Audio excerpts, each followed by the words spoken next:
All right, here we go. My name is Jeff K, and you're listening to episode 366 of the world-famous West Virginia Surf Report podcast.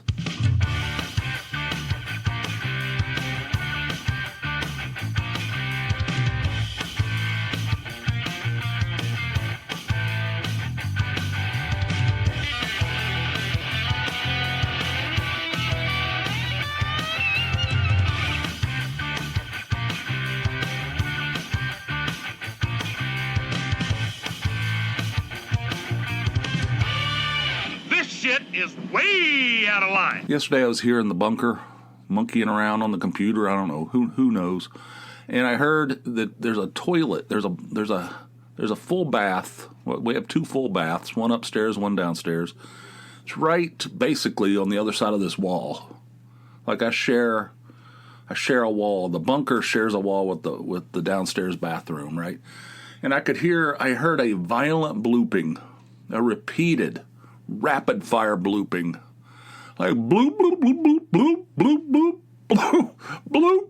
You know, it went on for a long time. I mean, occasionally there's a bloop, right, that comes from nowhere. There's nobody in there. I mean, there's nothing going on. Just suddenly there's like air coming up out of the toilet. Like I don't know why. Where does this air come from? But this one was like violent. This was an aggressive blooping, like excessively aggressive blooping. I'm like, what in the hell? So I get up and go in there, check it out. Everything looks normal. I don't know. I mean, I don't know what the hell's going on. So I, just to be sure, I flush the toilet, So I make sure everything's, operational. I flush the toilet. And the water, everything looks like it's working as usual. Then the water comes into the bowl, right? You feel it comes into the bowl when it's refilling, but then suddenly just gets sucked straight down. Just all the water just gets sucked out of the bowl, right? And as it's filling, there's water pouring out of the tank, or behind the. I don't know where it's coming from. It looked like it was like behind the bowl, between the bowl and the tank. I don't know. It could have been from underneath. I don't know. I don't know what was going on. Water flowing into the floor. I'm like, what in the hell? I got towels trying to clean up that mess. There's a bunch of water on the floor, and I'm like, oh God, I don't. What the hell happened? Why this blooping? What is going on? I mean, it's really cold here, like really cold. I thought, I don't know, something freeze up, something. I mean, that immediately jumped to mind. But I don't know what to do. I don't know anything about it. I'm barely a man. I don't know anything. I can't fix anything. I have no abilities. I have no skills. I have no knowledge. You know what I'm good at? Sarcastic remarks. Biting sarcastic remarks. That is my wheelhouse. Not doing manly things. I mean, I can't fix anything. I don't know anything. I got no abilities. I don't know. I don't know how to diagnose. All I know is I was in here on, in the bunker, and there's just an aggressive, an excessive, extended, prolonged blooping. I don't know what the hell's going on. Why? Now there's water all over the floor. So I told Tony, I said, there's something wrong with that toilet down there. Something is askew, She was like, great. There goes another $1,000. Every time there's like a problem, there goes another $1,000 at least, So nobody even, we don't even deal with it. Whereas like nobody was using that toilet for like a day. No, everybody's afraid to use it. So everybody was just using the upstairs. This morning I went in there. I was like, I'm going in now. We can't have this. I mean, I don't know what the hell's going on, but I'm going to test this toilet and see if see if it fixed itself. That's what I'm always hoping for. I'm hoping that whatever happened, it fixed itself, it healed itself. And I went in there and I flushed the toilet, and everything's fine. I don't know. It's just, it was that air. How's there just like an enormous amount of air in the sewer line? Like, what the? Could somebody that is there somebody that's closer to being a man than me? Tell me what the hell's going on. Why would there be like an enormous amount of air? And why would it cause water to just flow into the floor? I mean, clearly there's no leak because, the thing filled up and it's not leaking out of the toilet or the tank or anything like that. It was just when it was filling up, it was like pouring out of somewhere. I don't know. I'm just, it never ends. It never ends. Another $1,000. At least this time it healed itself, just like I'm always hoping for. I always hope for that, and this time it worked. The toilet knows how, it fixes itself. It's like the liver. It just regenerates itself. Okay. Anyway, so that happened. Yesterday, I got one of those Facebook memories.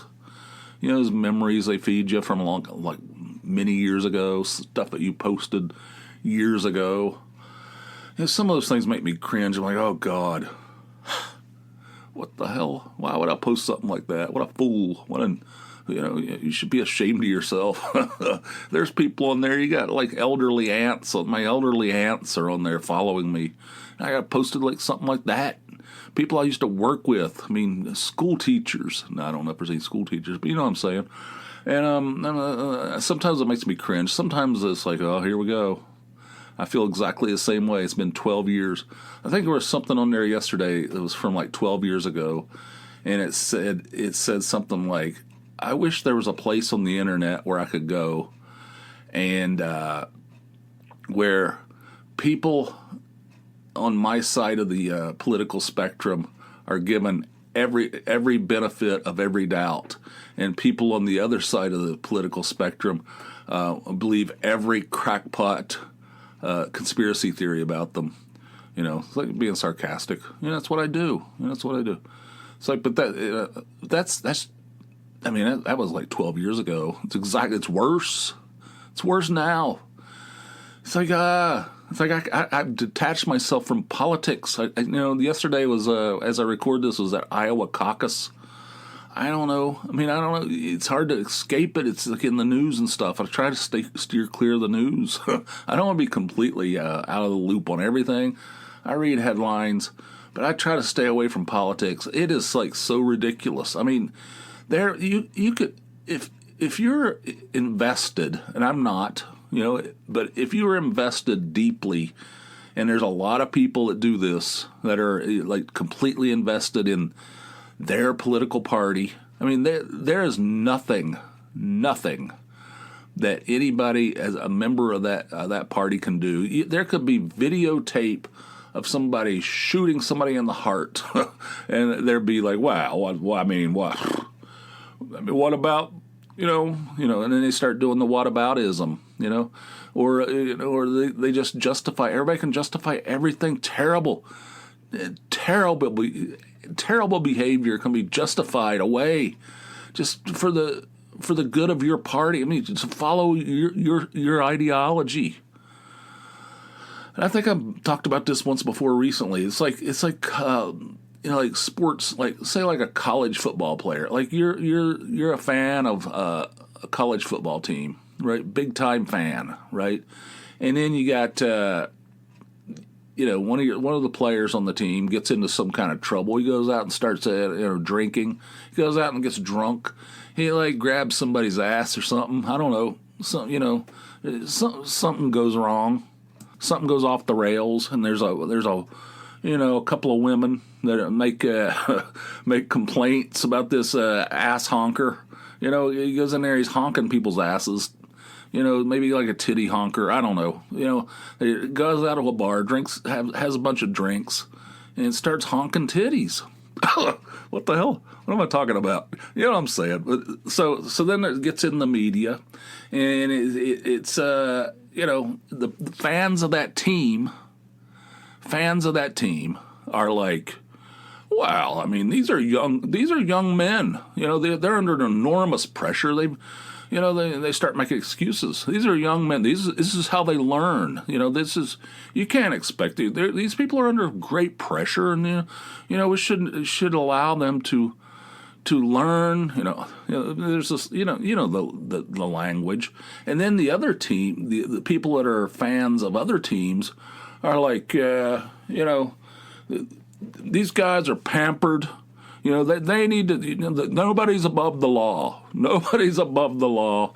These people need to be subjected to the same rules and regulations as everybody else. These people are, they think that they can walk in here and do anything they want because they throw a football around. They know how to throw a football around and they can run. I love how people that are like, that don't like sports just diminish. They're just like baseball players out there playing a children's game, hitting a ball with a stick. It's like, okay, all right. But anyway, you know what I'm saying. But this sports is exactly. I mean, I'm sorry. Politics is exactly like that. Sports, you make you can. Your side does nothing wrong ever. The other side does nothing right ever. It's amazing. It blows my mind and it makes me sick. I steer clear of it. I don't want to have anything to do with it. And when I go on Facebook, I mean, it seems like 50%. It's going to get worse this whole year because it's going to be an election year. It's going to be terrible. I can't stand that stuff. I mean, have a little bit of integrity. Have a little honesty. God, not everybody's like exactly right, and not everybody's exactly wrong. Have the ability to admit and recognize. Oh, I can't. This is going to be a long year for me. I'm going to try to steer clear of it as much as I can, but it's difficult, especially when there's an election coming up. It's going to be, just saturated. I can't deal with it. God, who's with me on this? It's maddening. Speaking of Facebook, cynicism, baseball. I read a lot of baseball news. This is how I steer clear of the politics. I just read baseball stuff. I try. I try to read as much baseball. It's the off season, however, and there's like nothing going on. There's very little going on, but there's some few trades here and there, signing of free agents and stuff. Yesterday, I was like, this is how big of a giant nerd I am.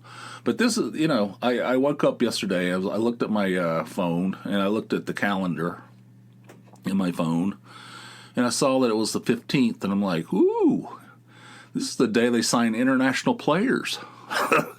God, I mean, how nerd city is that? Ooh, baseball teams can sign international players starting on January 15th.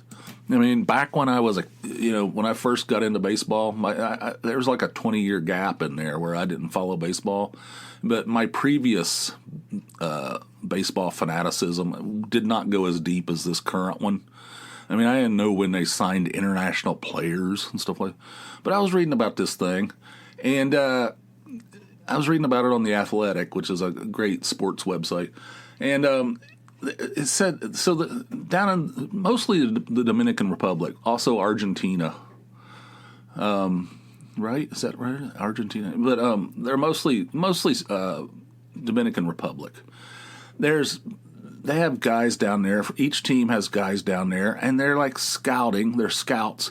They're trying to pinpoint these young guys who are really good at baseball.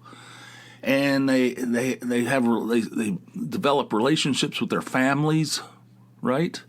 And they try to talk them into signing with their team. It's almost like recruiting in college football, They go down there, and these kids, they start like at 13 years old, maybe even younger in some cases.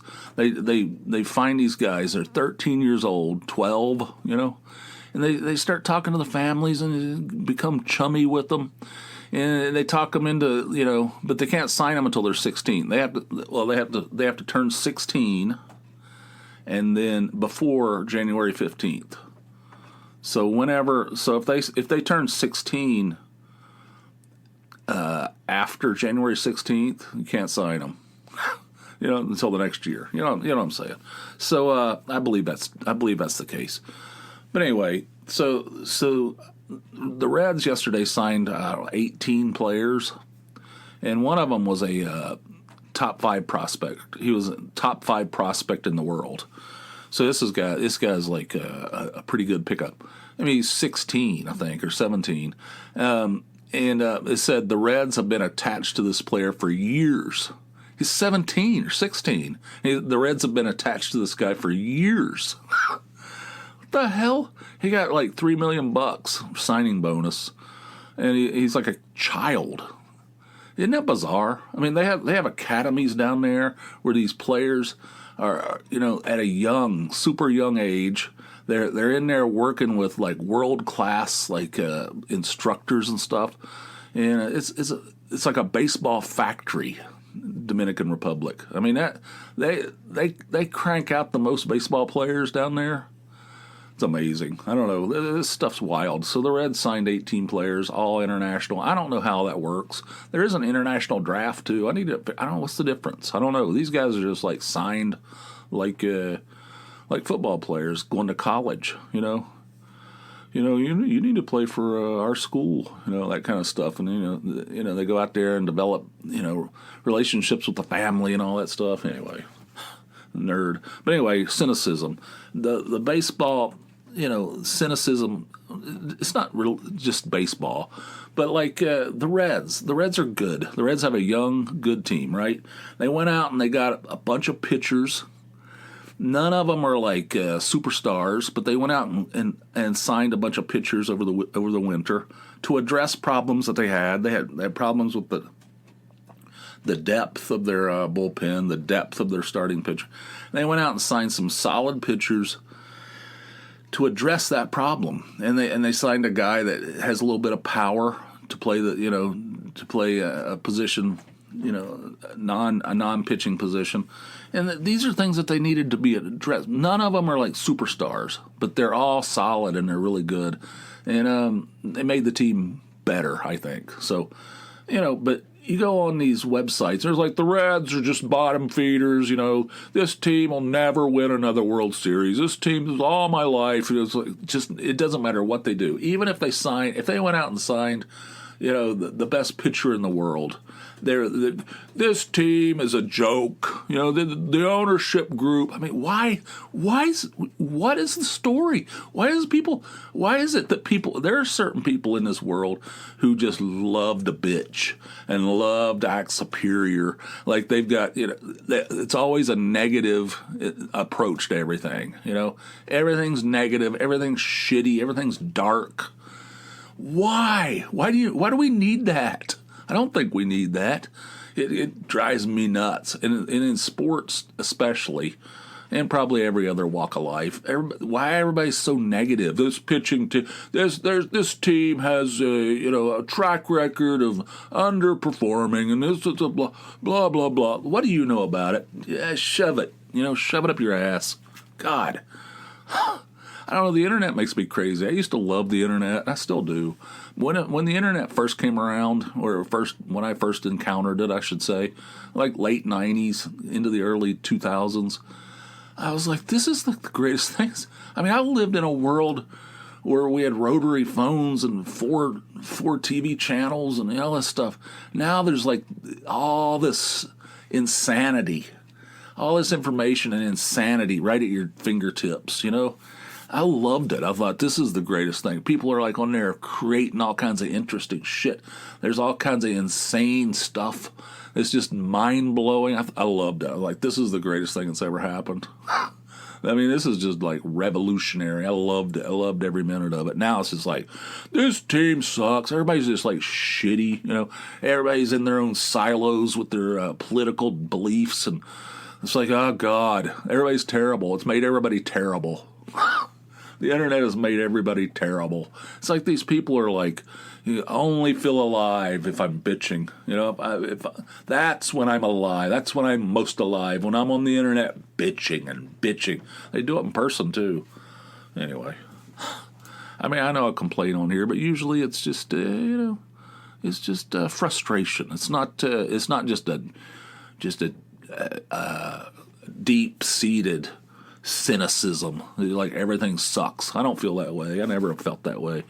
Anyway, that's basically what I have written down in my notebook. I do have a bunch of calls that have come over the hotline, and we'll get to those right now. The first one is from a producer, Zip, and here it is. Hey, Jeff K, this is Zip. I was I don't listen to the episodes. I edit the episodes, but same difference. And you're talking about sissy sticks, straws, which is maybe I heard it from you, but I had heard that terminology before, calling them sissy sticks. I'd always heard that it was for ladies that didn't want to smear their lipstick on the can. That's what straws are for. But anyway, the reason I'm calling about it is I had a friend recently, independent of you talking about sissy sticks, say that he got criticized at a thing because he was drinking a milkshake with a straw, and he was like, it's stupid regardless, but even if I was like drinking a Diet Coke and you called it a sissy stick, that's stupid. But he's like, it's a milkshake. You have to use a straw for a milkshake, right? Do you agree with that? Because, like, I feel like you'd look like a catfish trying to, like, chug this thick, viscous liquid in your mouth without a straw. Anyway, it was funny you talked about sissy sticks, and I remember him being pretty ticked off that somebody criticized him about that. So anyway, I hope your 2024, what year is it? Yep, 2024. Hope your 2024 is going good, and here's to another year of the Surf Report. Sissy sticks, yeah. That was something my dad used to say back in the in the 70s when we were little kids. And I think from the 60s too. That prior, that's what I remember. I remember seeing an old ad for Dairy Queen. Speaking of milkshakes, I saw an ad, one of those old, on YouTube probably, of an old Dairy Queen commercial from the late 60s. And it showed these teenagers just like hanging out and like smiling and laughing, eating the Dairy Queen. And all the women were drinking with straws, and all the men were drinking right off the lip of the cup. I'm like, yep, see, it's not just my dad. This is not just a thing my dad came up with. This was a believed thing. I mean, men did not use straws because straws are sissy sticks, right? But I'll tell you one thing about that. I have abandoned that. I use a straw. If I'm in a restaurant, I use a straw. I always use a straw, and my dad does too. At some point, my dad just said, hell with it, I'm using a straw. He's completely abandoned that. That was an old thing from back in, when we were kids, but it expired apparently because he uses a straw, and I definitely use a straw. I'm not putting my lips on some plastic cup that's had 10,000 lips on it. That is horrendous. I know they put it through some kind of high-powered, high-heat, supposedly, washing machine or whatever, to try to dilute the lip residue on there. But I can't trust it. I need to have some. I need a straw. And he drinks with straws too. I asked him about it one time. I don't think it was the last time I was down there. I think it was the time before. He goes, "Yeah, straws are easier. It's better." I said, "What about that sissy stuff?" Yeah, that's stupid. But anyway, if you drink, I like your description. You look like a catfish. That's true. If you tried to drink, a milkshake just off the lip of the cup, you'd have that shit. You look like the Joker. You'd have milkshake all across your face. You look like a catfish. That's awesome. So yeah. I agree with you. I'm all about the straws now. I drink straw with straws. Whenever I want to, which is if I'm out. I don't drink straws at home, but when I'm out, I use a straw. And whatever it says about me at this late date, who cares? That ship has sailed. Thanks for calling, Zip. I appreciate it. This next call is from our old buddy Patrick, and here we go. Hey, Jeff. Patrick here. Man, I got a baseball memorabilia question for you. A buddy of mine's father-in-law, he owned an antique store, and he was an eccentric guy, and he died, and they're going through his house, and they're throwing away stuff, and they're selling this and that on eBay and, whatever, because his house is a wreck, and there's shit all over the place. And anyway, they found 52 signed baseballs, and 4 of them are Babe Ruth. I saw a Jackie Robinson ball. I saw a Mickey Mantle ball. I saw it was a 1964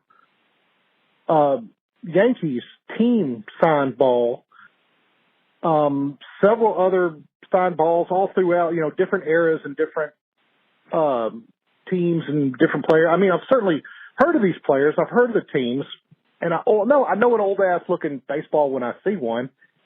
It all looks legit, kind of knowing the guy, how he was kind of eccentric dude. And he also had a bunch of 8x10 celebrity autograph pictures and stuff like that. So they're trying to sell this stuff. But the problem is they can't put it on eBay because there's no documentation on any of these baseballs. There's no letters of authenticity. They're just like these little square clear cubes. What do you do? How do you get these? He wants to sell them. How do you go about getting this authorized or get them validated? I guess I'm sure it's going to cost a lot of money to have somebody compare all the signatures and stuff like that. I mean, what do you do? Who should he call? What steps? What would you do? I mean, I'm sure you'd probably keep them, but suppose you found them and wanted to sell them. What would you do about that? Anyway, I thought it was pretty interesting. If I find some red stuff, maybe I'll try to set one aside for you. But anyway, like I said, it's just a lot of stuff. What would you do? See ya.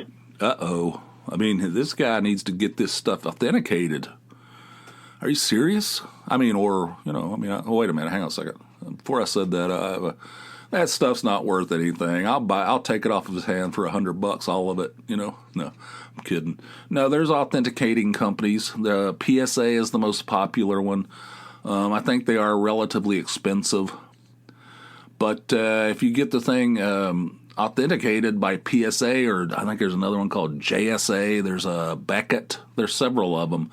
You have to send the stuff in, and they're reputable. They some of them take long, I think. I've heard. I've never had anything authenticated. Steve has, my friend Steve. Steve's all involved in the baseball memorabilia or sports memorabilia in his case. He's all about that. If you want me to get Steve and whoever's in charge of this collection of signed baseballs, 52 of them, God, some of them are from the 60s. Jackie Robinson, Mickey, what the Babe Ruth? Are you serious? Man, you need to get these things authenticated. I could hook you up. I could get whoever's in charge of these balls hooked up with Steve if you want me to. Send me an email. There's companies out there that'll do it for you. It's going to take a little bit of money, but if it's authentic, you'll earn it back. And then it'll at least be you'll have some pedigree with that. Some paperwork to go with it to show that it's real. That'll raise the value. That'll raise what you'll get out of it. But that's awesome, man. I'd love to have a Babe Ruth signed ball. That'd be kick-ass. I do have a Mickey Mantle ball that I got in person, when I was a kid. He wasn't very friendly. In fact, most of the baseball players I met weren't very friendly. It's a shame. But anyway, so yeah, authentic PSA is the most famous one. They're the ones that are. That's the one most people go to. Beckett is another one. So if you need more information, shoot me an email and I'll hook you up with Steve. Steve's all tapped into that shit. And speaking of memorabilia, all right, I was texting with him yesterday. I saw on Instagram. This is weird. On Instagram, they feed you those ads. I don't know what these are based on because some of them are bizarre. Sometimes I get ads for Walmart. Like I get a Walmart ad in the middle of my Instagram feed, and it'll be for an industrial urinal. Why? Why would they feed that to me? I don't understand. I wouldn't mind having a urinal in my house, but I don't think I've ever voiced that. I wouldn't mind having a urinal right up in my living room. Talk about classy, even in the bathroom, I guess, if you want to compromise. But I've never voiced that. I've never said, I wish I had a urinal. I've never said that in my life. But I've seen that ad multiple times, like 2-3 times. Couple 2 tree, comes through there. It's like a Walmart urinal. And there's also one for one of those, like those hot dog, like in convenience stores, those rollers, you know what I'm saying, where the hot dogs are on it. I get those too. I mean, that one was more obvious. I mean, I do talk about hot dogs all the time. But anyway, I saw this ad yesterday. It was from Topps, I think, or maybe it was just about, it was from somebody, it's a baseball card. I don't know if it was Topps. But it was showing baseball cards and stuff, baseball memorabilia. And you had to swipe across, had like 6 or 7 different pictures. So you had to swipe, across to see all the pictures. And one of them was a card, and it said authentic DNA, right? And it had a strand of hair from Lyndon Johnson and Ronald Reagan, I think. Is that what it was? I think it was Lyndon Johnson and Ronald Reagan. Had like a strand of hair from each of those two guys. And I was like, what in the hell? Authentic DNA. And I sent that to Steve, and I'm like, what the hell's this? He goes, yeah, there's a company. It's not Topps. But it's, I don't know, it felt like it was from Topps. Maybe Topps owns this company. I don't know. But anyway, he said, yeah, they have all kinds of weird stuff like that. He sent me one. It was touched. It was a piece of paper touched by Abraham Lincoln. Like a little square. And it was attached to a card, Like, what the... And then he sent me another one. He was, like, doing all kinds of searches. There was one that had, like, I don't know what it was. It was, like, Nixon. That's what it was. It was that first one that I saw. It was Nixon and Johnson. A strand of hair from both of those guys. And then I'm like, what in the hell's that? There was one he sent me that had Eisenhower. I don't know what it was, Roosevelt or something. Where do they get these hairs? Where in the hell is this? How is this possible? And who needs an Eisenhower? I don't know. Where are these? I don't know. Is it an Eisenhower pube? Nobody needs an Eisenhower pube. It's like, oh no, or I don't know. I told Steve, I said, I'm waiting for a Lincoln booger. I mean, if you see one that comes across, maybe an Abraham Lincoln booger, let me know, and I'll place a bid on that. That is weird, man. Authentic DNA. Have you heard of this? Really weird. I didn't know anything about it until yesterday. Blowing my mind. A strand of hair from Richard Nixon. Weird. What in the hell? I mean, there are cards. Topps does cards where it's like they take a little square of like a uniform jersey, like of a baseball player, and then cut it up into like little tiny squares and then attach it to a bunch of cards. That stuff that are like a splinter from a baseball bat or something like that. But I never heard of the like body. I don't know, like hairs and stuff. What the hell? I don't even know where they get them. Where they get them? I don't know. Anyway, that piece of paper touched by Abraham Lincoln, that's lame. I mean, anyway. I mean, you could take one of those hairs and just like clone Eisenhower. You could just have your own Eisenhower. You could just make a bunch of Eisenhowers. I don't know. But anyway, PSA is your best option on that, Patrick. Let me know. Keep me updated on that because that's fascinating. Tell me if those things are real. Babe Ruth. Holy mackerel. The Bambino.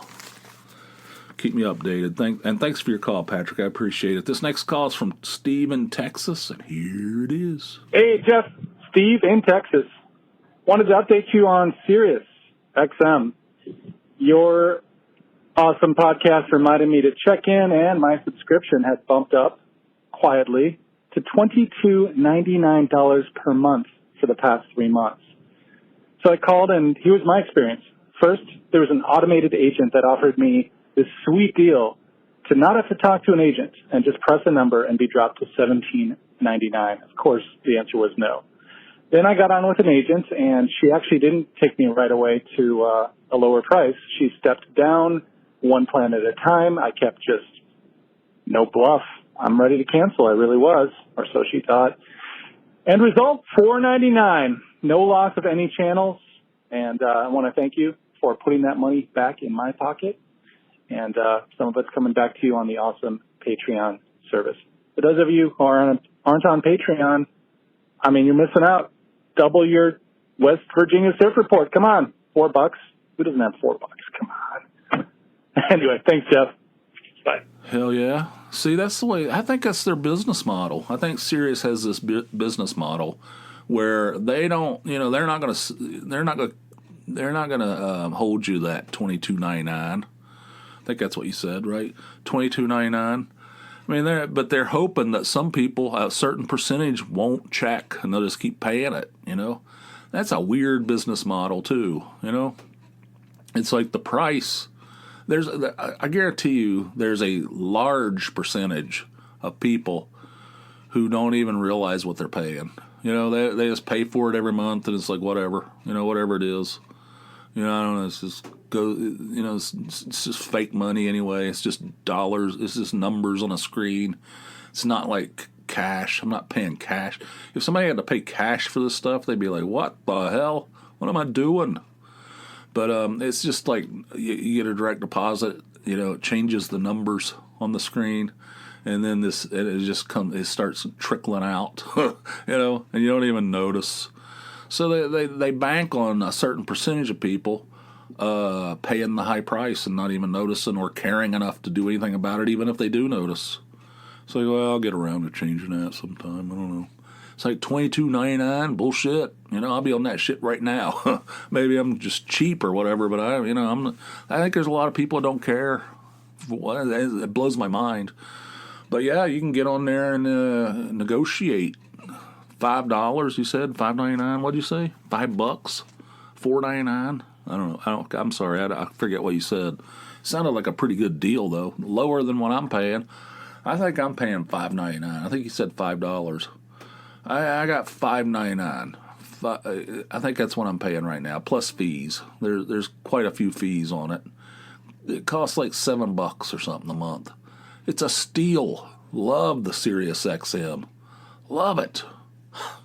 I just bought one of those Bluetooth speakers, a small one. I'm going to take it to work because I share an office with somebody, but she's not there much. Well, we don't overlap much, put it that way. She comes in very early and leaves shortly after I get there because I go in around 12:30. She's there till like 2 o'clock or something. So there's just a little bit of overlap, but mostly I'm in there by myself. And I want to listen to some music, man. I want to listen to podcasts, and I want to listen to some music in my office. So I don't know why it took me so many years to come around, but I ordered that. It'll be here tomorrow. So I'm going to be listening to a lot of Sirius XM in there. I'm going to be listening to Little Steven's Underground Garage. You know what I'm saying?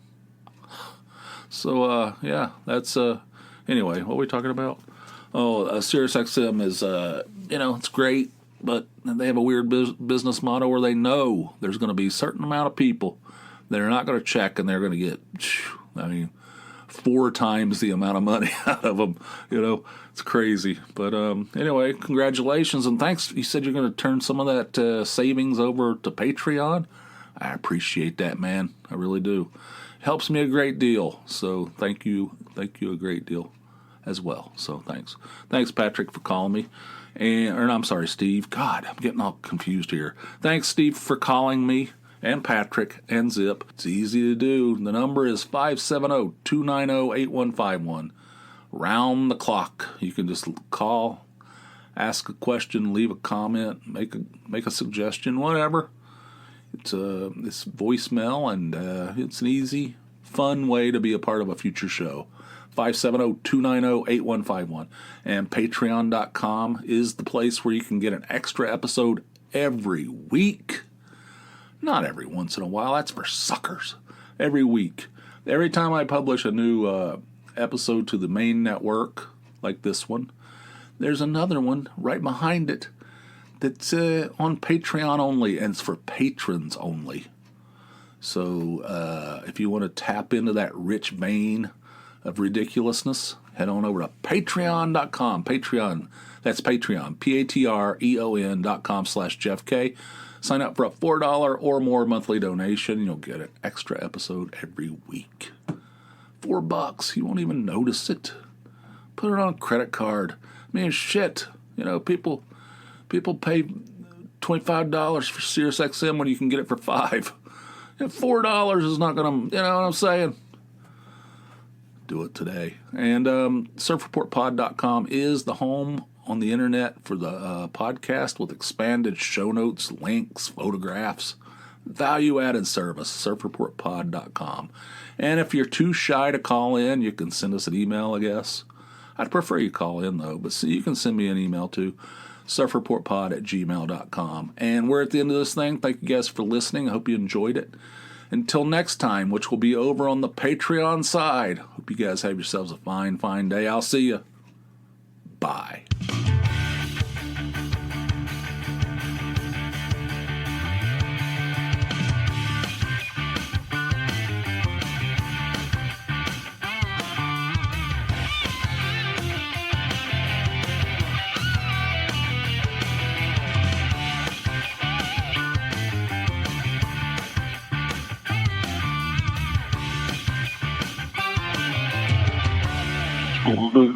Go